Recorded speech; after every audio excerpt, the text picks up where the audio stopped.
На Пресинг ТВ разговараме со новиот пратеник од редовите на ВМРО ДПМН Ѓоко Камчев. Господине Камчев, кажете ми нешто повеќе за себе. Кој е Ѓоко Камчев? Ѓоко Камчев сум јас, доаѓам од Валандово. Бев кандидат во 4-та изборна единица, инаку ова не е мој прв мандат.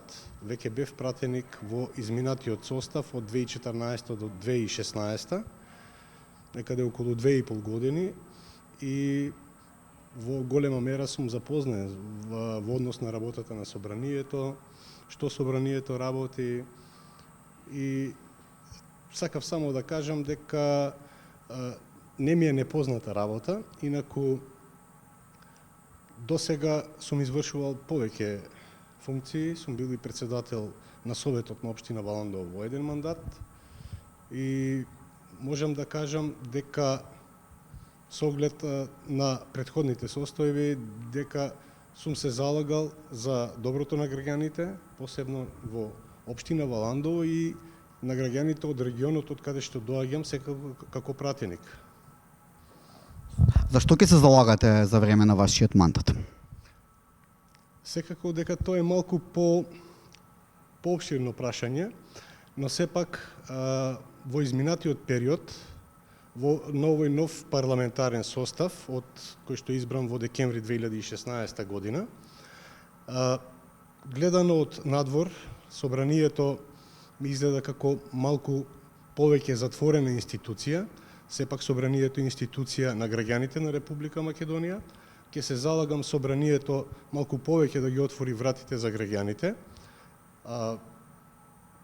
Посебно исто така во делот за околу носењето на законите. Тоа е моја забелешка, лична, не само моја, бидејќи тогашната опозиција најмногу им пречеше носењето на закони по хитна постапка, носење на закони со европско знаменце. Денес сме ние сведоци дека секој малку по-така карактеристичен во наводници закон му се става европско знаменце, се носи на Комисија за европски прашања и по најскратена постапка, без некоја посебна процедура, без некоја дебата која што ја заслужуваат тие закони, се изгласуваат законите и така едноставно стануваат дел од законодавството во Македонија. Се злоупотребуваат ли на тој начин законите со европско знаменце? Секако дека треба да се најде причина дека тој закон е усогласување со регулативата на Европската Унија. Во многу случаи, секој кога ги изанализира тие закони, тешко се наоѓа каде е тоа усогласување. Значи, според она што јас можев да го видам и изанализирам, што се вика однадвор, мојот заклучок дека тие закони најмногу, во најголема мера беа злоупотребени од страна на мнозинството во Собранието на Република Македонија. Доаѓате на местото на Никола Груевски. Сметате ли тоа дека носи еден вид на поголема одговорност? Одговорноста на секој пратеник треба да биде на високо ниво. Сепак сме ние избрани од граѓаните, ги представуваме граѓаните и секој наш чекор во однос на подобрување на законска регулатива, кој што значи подобрување на начинот на живење во оваа наша Република Македонија, е одговорност за секој. Според мене, без разлика на кое место и на кој начин се доаѓа од листите за пратеници, секој пратеник треба да има одговорност. А може ли да се промени сликата за парламентарната демократија во Македонија? Граѓаните немаат баш некое високо мислење за демократијата во Македонија и во парламентот.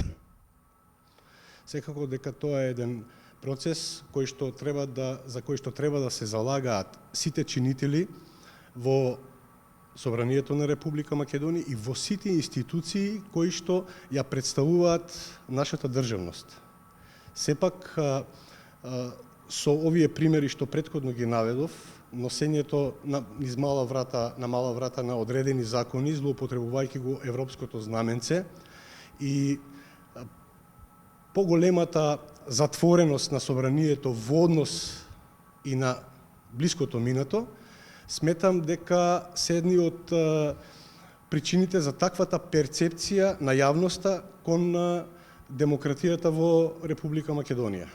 Сметам дека сите чинители, пак ќе нагласам, сите чинители и мнозинството, и опозицијата, и владата треба да работат на демократизација на општеството.